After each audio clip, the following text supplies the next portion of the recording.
Transforms in general are a way of making our lives easier for moving from one setting to another. Who's taken problem stats? Of any kind. Doesn't have to be the problem stats calc course, any stats course ever. Okay. Gonna give an example. You're gonna have to run with me on this.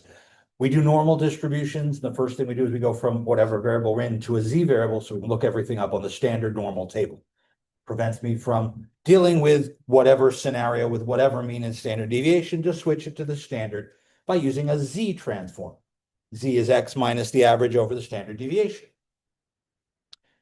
There are transforms developed by lots of different mathematicians. Fourier and Laplace are two of the most prominent. And what we want to talk about today is the Laplace transform. The Laplace transform does for differential equations the same thing our auxiliary equation does. Instead of working in derivatives, I get to work in algebra. Algebra is easier. Even if it's messier, it's easier. But the Laplace transform, as opposed to the Z transform in stats, Laplace transform is an integral transform.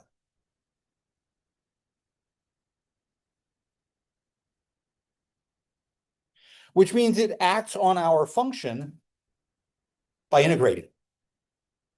Now, I need a couple of things from Calc 3 and Calc 1 to make this work right. I need to recall that when I take the integral of number times f of x plus number times g of x, that's the same as pulling the constant out, taking the integral of f of x, pulling the constant out, taking the integral of g of x separately, and then adding. Now, that's the same idea we saw in linear algebra as our definition of being linear. Integrals behave linear. That's a Calc 1 fact. I also, from Calc 1, mostly from Calc 2 now that I think about it, we think about the integral from 0 to infinity of some function. An improper integral, beginning of chapter 7. We talked about this as the limit as m goes off to infinity of the integral from 0 to m. Provided this thing converges. If it doesn't converge, then we get an answer like infinity, or we just say, hey, this is divergent, the hell with it.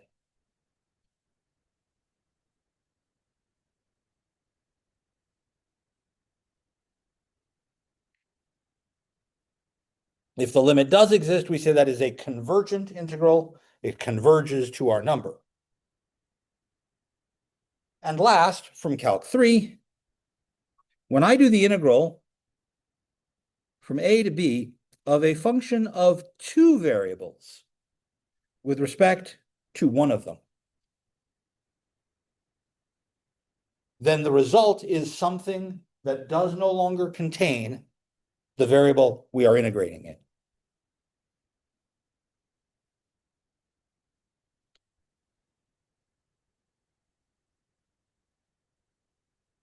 So once I do the integral of a function of two variables, and I do it with respect to x as opposed to y, the resulting function that comes out is only in y.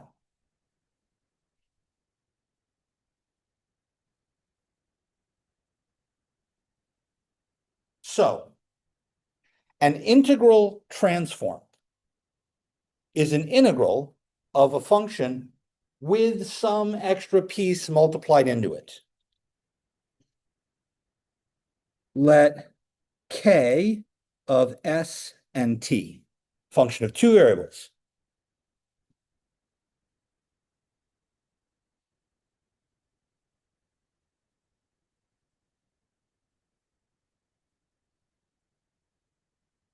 and s and t could be any real numbers we want. Then I'm going to define the integral from 0 to infinity of f of t times kst dt. This is what an integral transform is.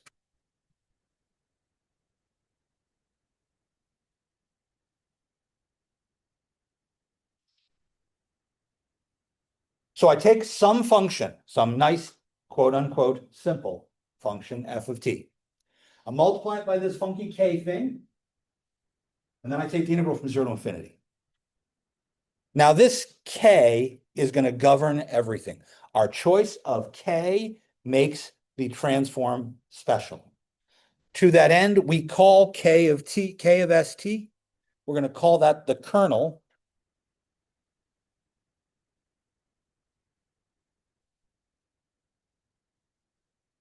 of the transform. It's kind of related to the same use of that kernel in group theory, just a little. Now, whether or not this integral is going to converge or diverge turns out to depend on our choice of s, more often than not. But when I do this integral in t, that third idea up there means that I get out something that's only in s. Laplace liked this idea, and he chose a very particular function to be the kernel.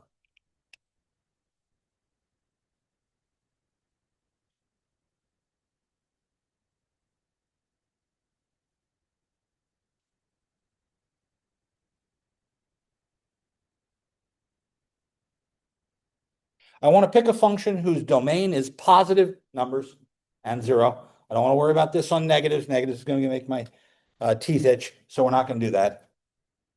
And we're going to define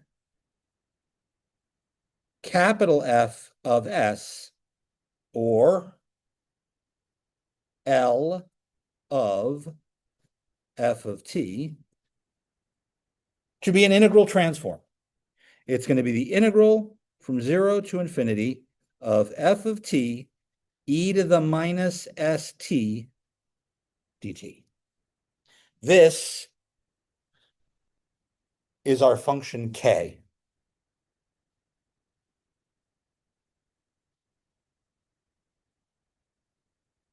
This is called the Laplace transform of f.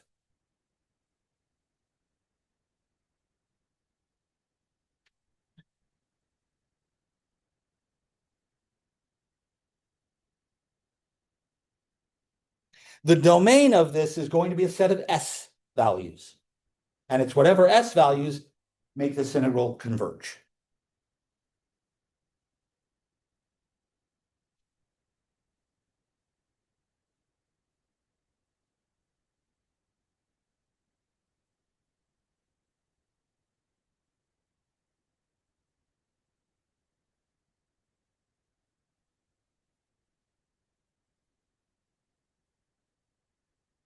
Now, in this course,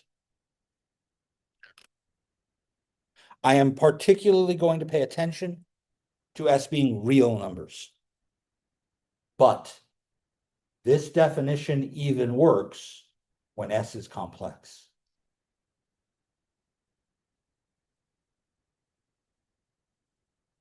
Now, the first question you may ask is, holy, why am I doing this? Well, the Laplace transform actually works on functions that are not continuous. Notice up there in my statement about f, I never said anything about the properties of f. Little f of t can be any function I want, as long as I can figure out what this integral is.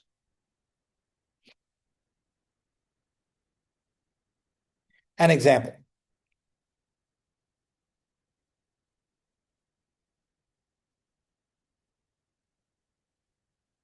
Let's just pick the function 1.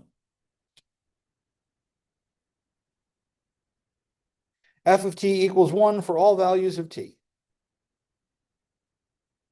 So, what is the Laplace transform, cursive L, of 1? Guess what I'm saying? Well, that's the integral from 0 to infinity, 1 e to the minus st dt. I need you to do that integral.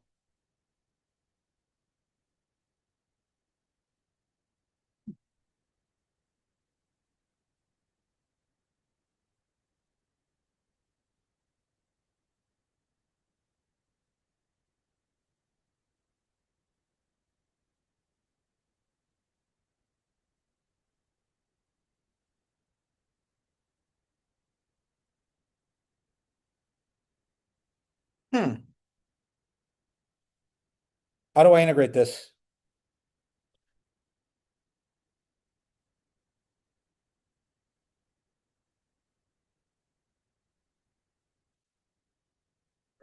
Okay.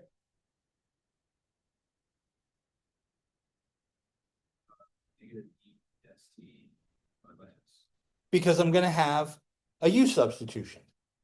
So if I do u equals negative st, then du is minus s. So I'm getting 1 over negative s, or negative 1 over s times this integral. So I get negative 1 over s e to the minus st. Wait a minute. That has to be evaluated from 0 to infinity. How the hell do you evaluate something from 0 to infinity? Improper integrals, chapter 7 in the calc book. How the hell do I do that?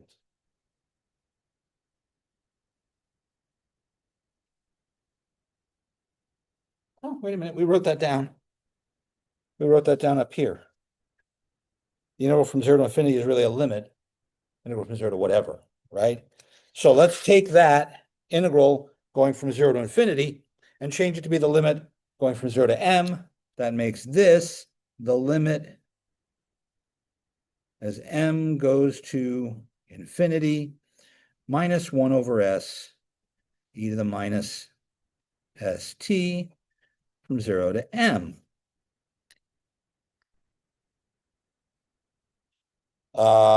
Okay, the m is going to go here. Limit m goes to infinity, negative 1 over s, e to the negative sm minus negative 1 over s, that becomes a plus, e to the 0, right? Because t is going to become 0. Oh, e to the 0 is just 1. Okay. Now I need to take the limit.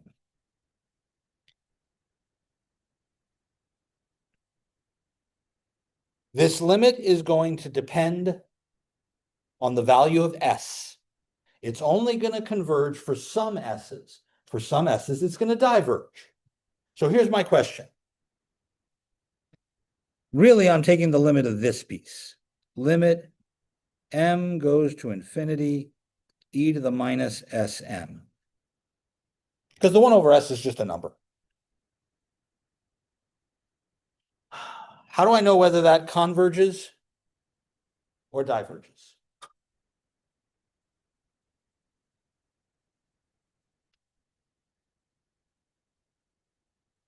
Well, m is going off to infinity, right?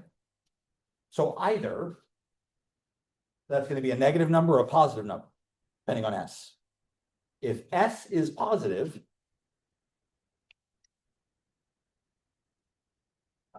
then minus sm is negative. So e to the negative large number.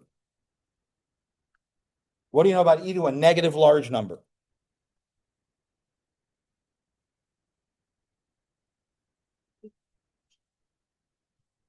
Ah, because that would be 1 over e, right? E to the thing. E to a big number gets big, but e to a negative number gets really, really small because that's the graph of v, right? Okay, that is small. So if s is positive, this limit is 0.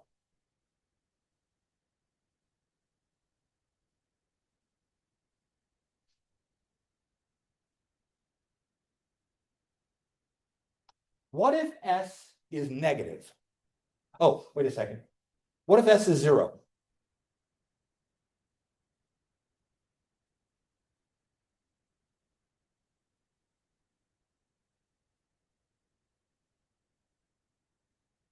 Excuse me. No matter what I do, it goes to 1, right?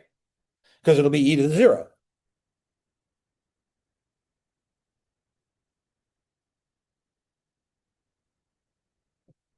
What if s is positive? Oh, I'm sorry. I already did positive. S is negative. If s is negative, then minus SM is a positive number, which means e to the minus SM is e to a large number. And e to a large positive number is really big. So that's going to blow up to infinity. That diverges. So here's an interesting statement. The Laplace transform of 1, which was this limit, gives me one of three things. It either diverges, blows up, right, here, when s is negative. But I really only want to use the domain for which the integral converges.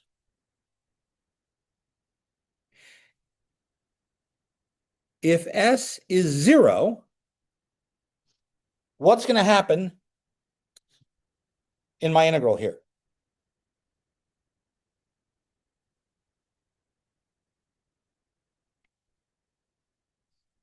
I'll get 1 over s here, but what do I get here? If s is 0. If s is 0, this limit is 1, isn't it? So that'll be negative 1 over s times 1 plus 1 over s. What do I get? I get 0. Because this part is right here. So I get negative 1 over s times 1 plus 1 over s. But if s is positive, then this limit is 0. So I get 1 over s.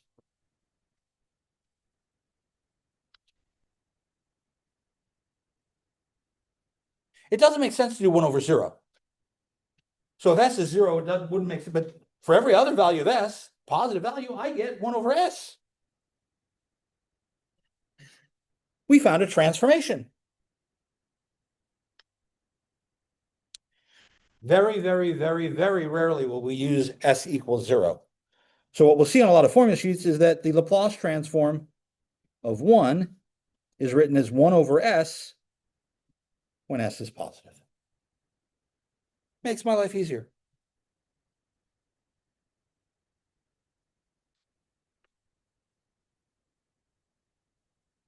So the mechanics of the Laplace transform. Take a function in t, in this case the function was the constant 1, and spits out a new function in s. In this case the function 1 over s. Now, for this particular example, my Laplace transform made things uglier. I like working with 1. 1 is easy. 1 over s is less easy.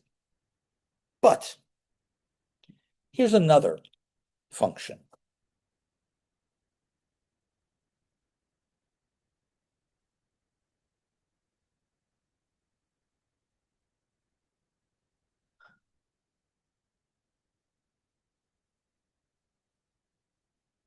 This function is defined in 2 pieces.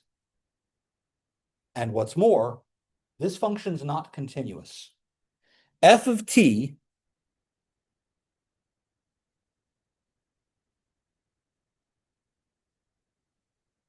looks like that.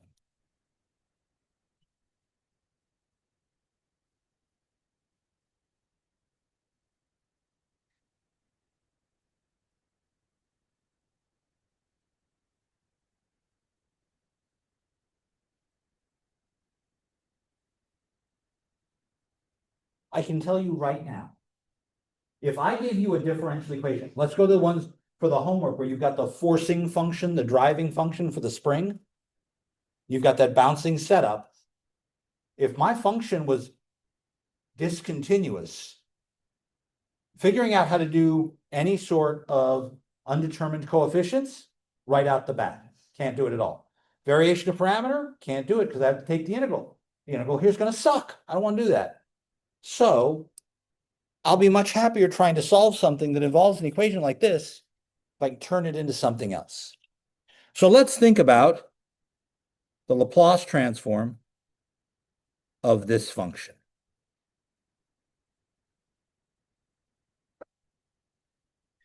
The Laplace transform of this function is the integral from 0 to infinity of f of t e to the minus st dt. But f changes partway through, right? So really, I'm going to split this integral up. And I'm going to do the integral from 0 to 1, and then I'm going to do the integral from 1 to infinity.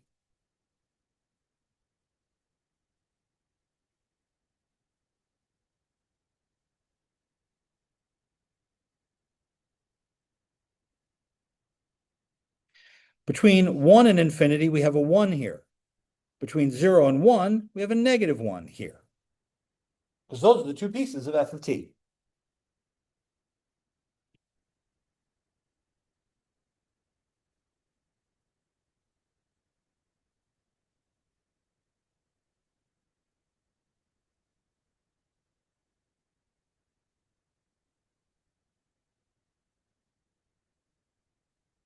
There. I'll write the improper integral as the limit before I do the integration this time.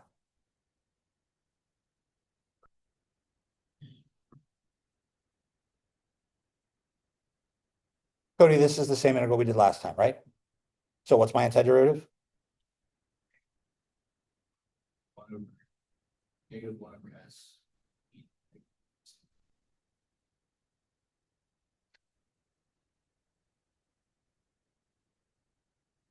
But notice in the first integral, the only thing that's different is there's an extra minus sign, right? So what happens in that part?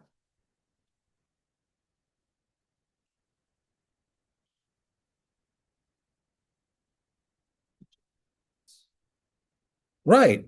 So I get 1 over s e to the minus st. Now that's evaluated from 0 to 1. Hey, wait a minute. Those are both numbers for t. I can plug those in. If I plug in t equals 1, I get 1 over 1 e to the, sorry, no, I get 1 over s e to the negative s. I'm plugging 1 for t. And then I get, put in 0 for t, e to the 0. E to the 0 is just 1. Plus, limit as m goes to infinity, negative 1 over s e to the negative sm minus negative 1 over s e to the negative s. Because the t is a 1 there. Hey, wait a minute. That's the same as the thing at the beginning, isn't it? Okay, good. 2 over s e to the minus s minus 1 over s plus limit negative 1 over s e to the negative sm.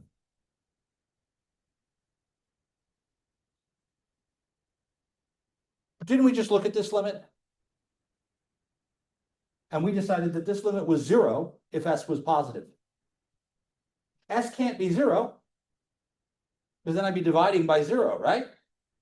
If s can't be 0, then I really only care that this goes to 0 when it's positive.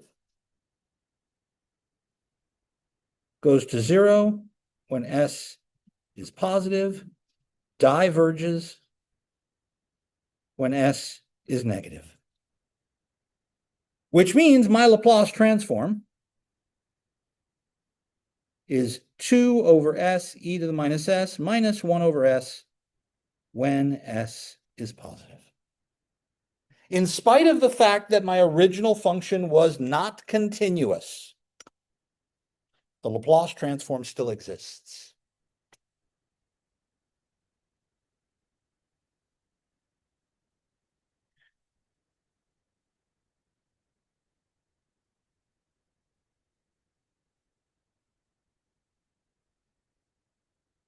%99 of the rest of this section is devoted to remembering how to do improper integrals and to do all the integral tricks that we did in Calc 2 and then kind of laid off of and didn't bother with for a while, right?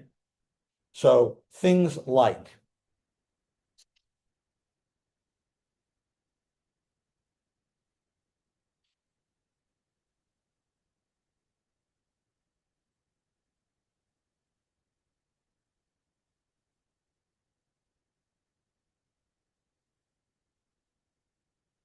Another piecewise defined function.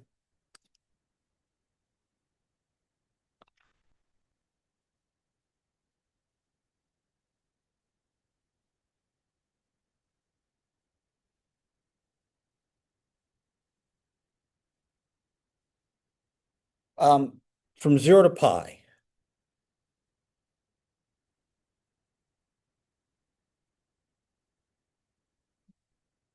This is f of t.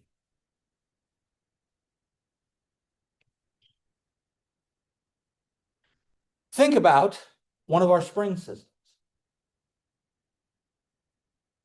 I could say, I'm going to start this system by taking the bar and going yank up and down once. What happens to my spring mass after that? So this is a forcing function where we just grab the bar, lift it up and bring it down once. And what happens to my spring and mass system after that?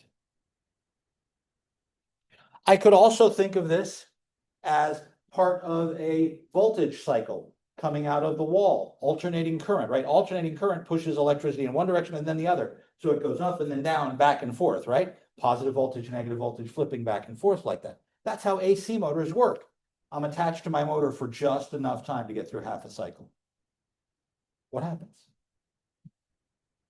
Okay, the Laplace transform of this function is the integral from 0 to infinity of f of t e to the minus st dt.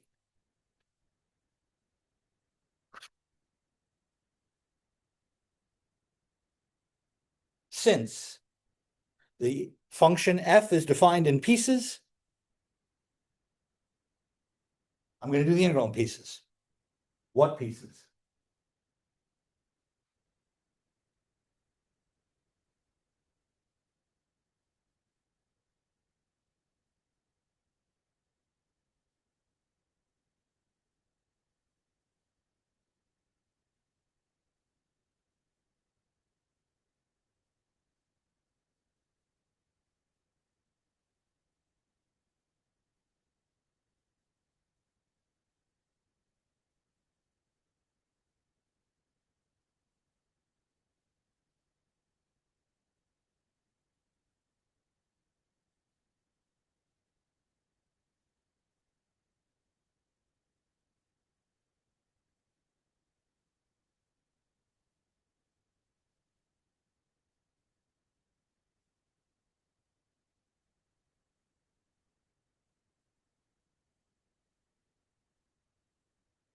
What are the pieces for this integral?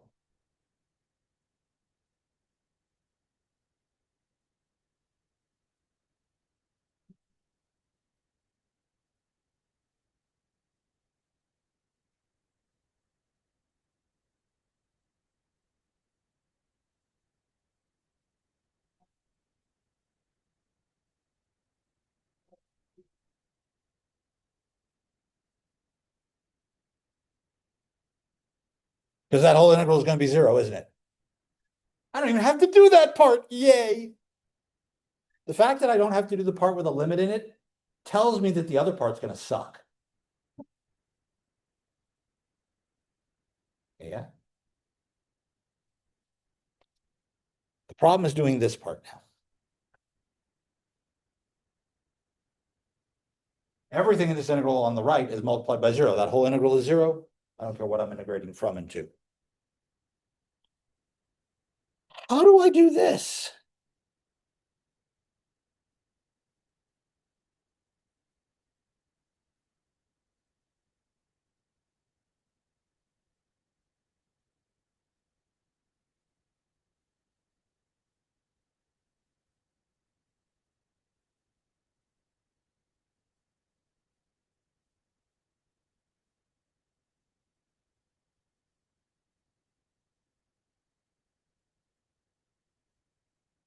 However,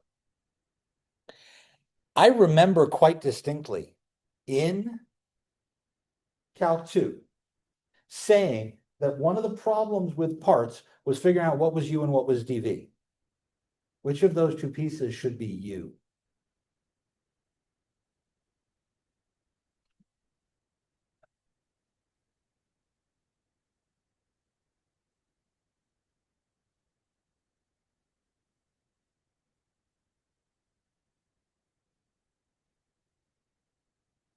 Why sine over the e? Just because you'll have to do another interval. Function. Ah, we had a little mnemonic. Like, Nab teach you this mnemonic about what to do in what order? LIPET.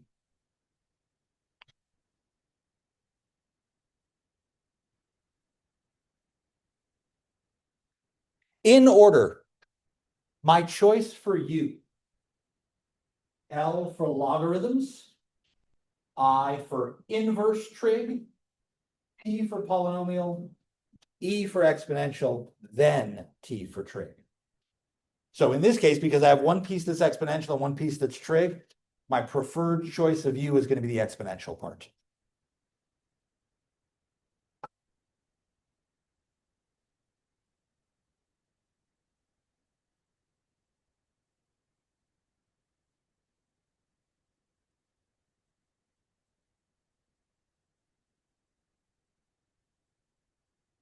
Logarithms, inverse trig, polynomial, exponential, trig.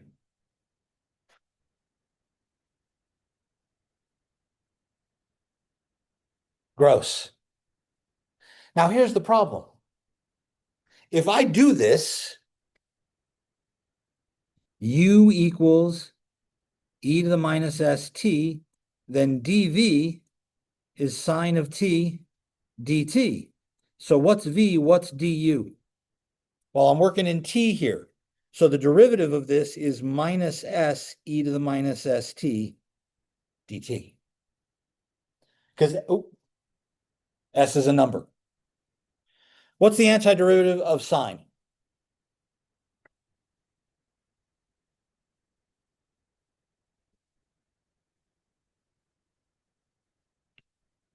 So I get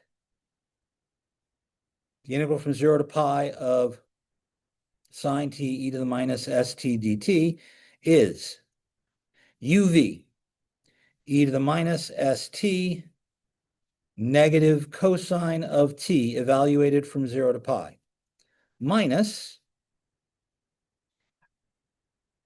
the integral from 0 to pi v du.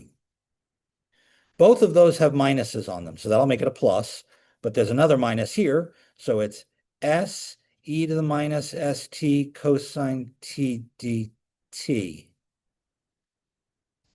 Son of a bitch. There's another integration by parts here.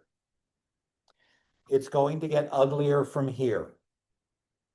Because when I do this integration by parts again, what's the antiderivative of cosine? I'm going to get back to where I started. I'm going to have to move those two integrals to the same side. We did this example in Cal 2, and I said, this is disgusting, and we will rarely, if ever, see it again. After I do integration by parts a second time,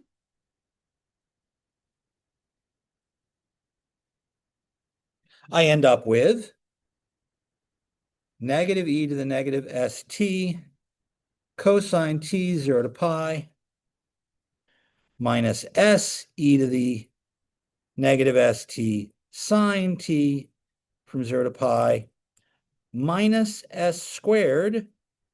I'm going to have to put that on the next line. Minus s squared integral e to the negative st sine t dt. And isn't that the same integral right there and right there?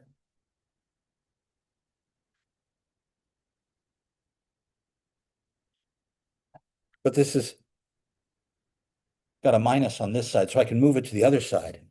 What I end up with is 1 plus s squared times this integral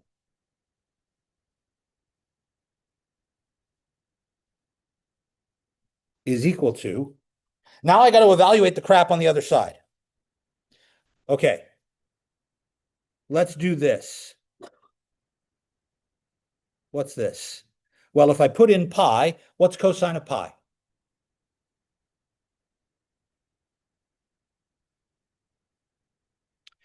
What's cosine of 0? but that'll get multiplied by e to the negative s times 0, right? But that's just e to the 0. What's e to the 0? That makes my life easier. Minus. What happens when I put in t is pi here? What's sine of pi? What's sine of 0?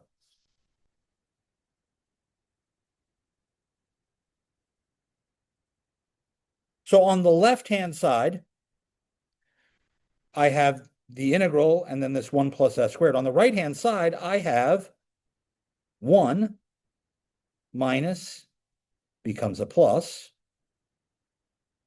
e to the minus s pi. Which means I can solve for the integral by dividing by this 1 over s, 1 plus s squared thing. The integral I want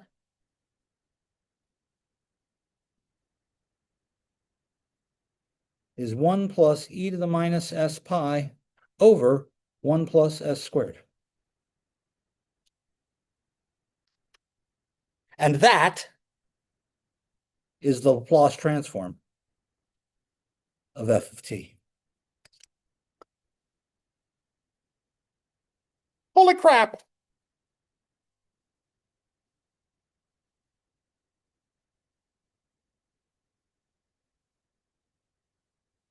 Now, yes.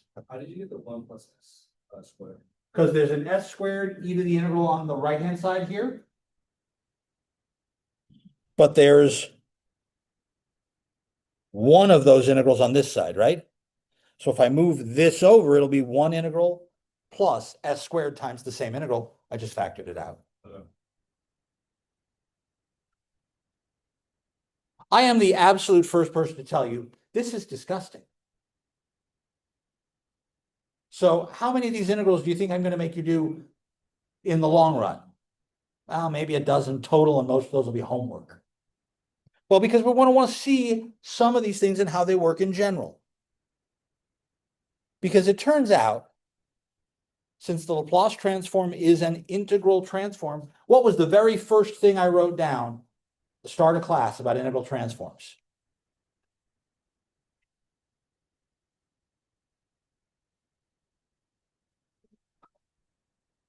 Yeah. This first thing tells me that it's able to be separated, right? So if I'm doing the Laplace transform of something complicated, I can break it up into individual pieces. Let's suppose I wanted to do the Laplace transform of 4 plus 3t minus t squared. The rules of the Laplace transform say if I'm adding, I can add them separately. So I can do the Laplace transform of 4 plus the Laplace transform of 3t minus the Laplace transform of t squared. But 4 is the same as 4 times 1, right? So I can think of this as 4 times the Laplace transform of 1. Didn't we already do the Laplace transform of 1? What was the Laplace transform of 1? Ah! And then I can say here, well, this will be 3 times the Laplace transform of t. We haven't done the Laplace transform of t yet. And this, well, this is just minus the Laplace transform of t squared. But when I think about the Laplace transform of t, the Laplace transform of t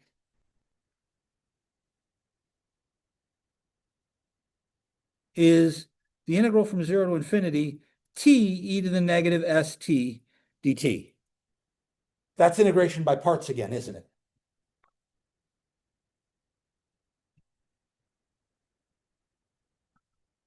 I know how to do integration by parts. It's not going to be short, but I can do integration by parts. And the same thing is true for the Laplace transform of t squared.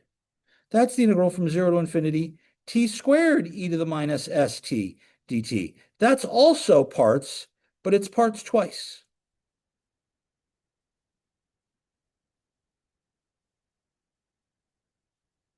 So it turns out that when I do Laplace transforms of powers, I just have to keep doing parts over and over and over. That's not fun. So I'm going to cheat. Page 289.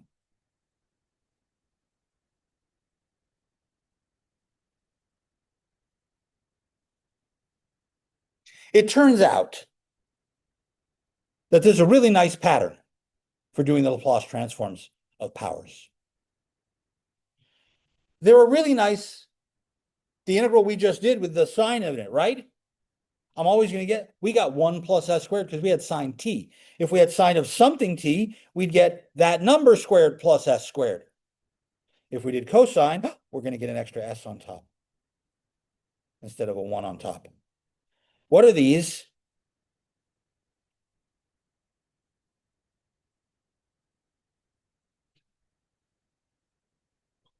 Hyperbolic functions. So the hyperbolic sine and the hyperbolic cosine, hyperbolic sine and hyperbolic cosine are defined in terms of E.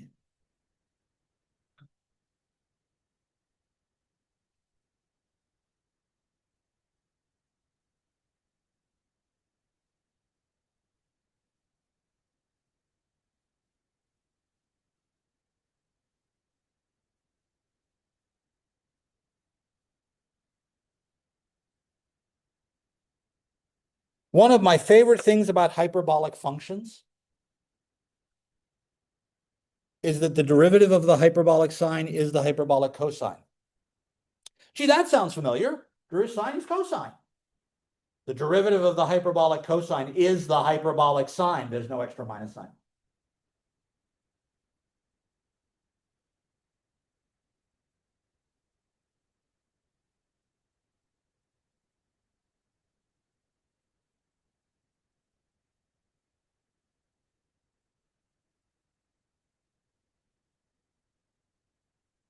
The hyperbolic sine and the hyperbolic cosine are the only functions of period 2 in the derivative. The derivative of e to the x is e to the x. It's the same thing every time, right? I take one derivative, I get the same thing. Hyperbolic functions, I take 2 derivatives, I get the same thing. Trig functions, I need to take 4 derivatives to get the same thing.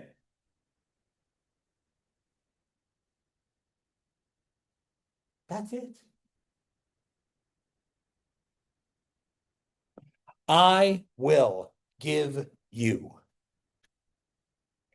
a table of Laplace transforms. I do not want you doing these integrals all the damn time.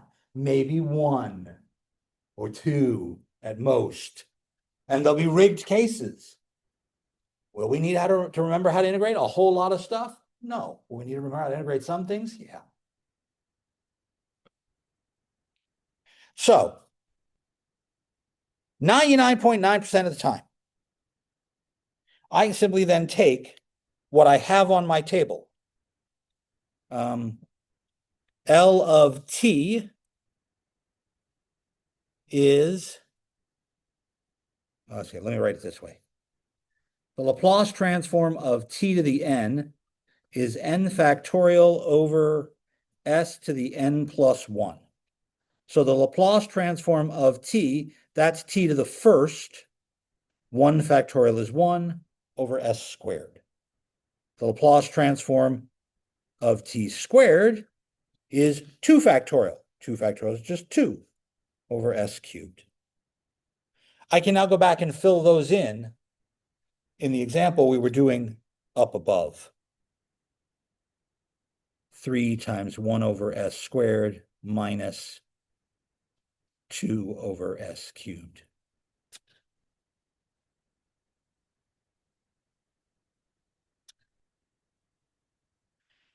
With this table, it means I can take the Laplace transform of all sorts of neat functions together. Why would this be a benefit to me? My eventual goal is to use a Laplace transform on a differential equation. If I'm using a Laplace transform on the differential equation, And I'm going to be taking the Laplace transform of the right side, my non-homogeneous terms. And my non-homogeneous terms are going to look like polynomials, trig functions, exponential functions. Sometimes they're multiplied together. Sometimes they're added together. Instead of doing undetermined coefficients or variation of parameters, I can do this. So, on page 289,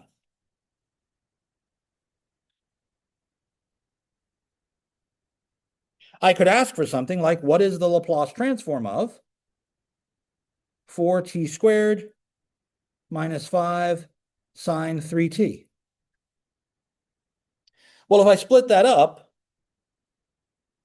that's 4 Laplace transform of t squared minus 5 Laplace transform of sine 3t. We just wrote down the Laplace transform of t squared.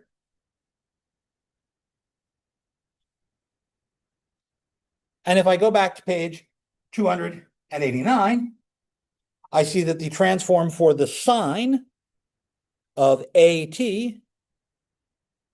is A over S squared minus A squared. Oh, no second square there. I did the square already.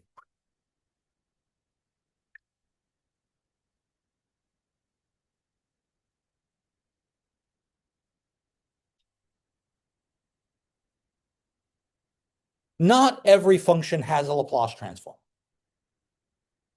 Some functions don't have a Laplace transform, no matter what we do. Something like the Laplace transform of 1 over t. Nope, can't do it. Or the Laplace transform of e to the t squared. Nope, can't do it. So what conditions are enough?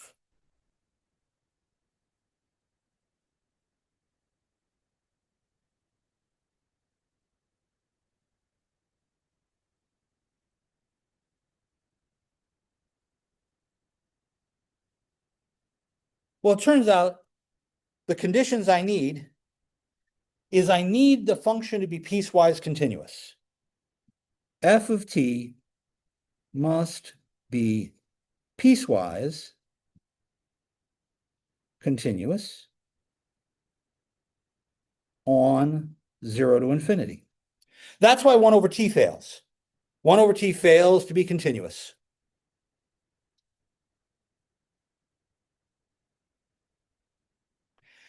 And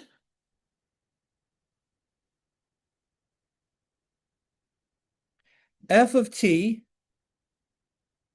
must be of exponential order. Exponential order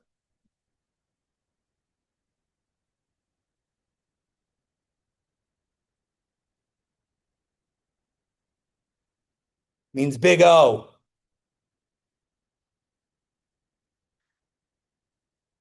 It's got to be big O of e to the number t for some number.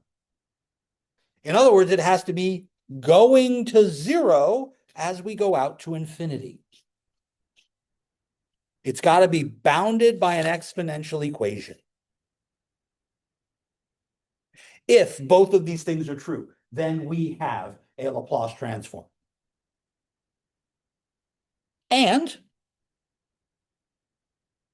one of the theorems in the textbook says, whatever our f of s is also going to go to 0 as s goes to infinity.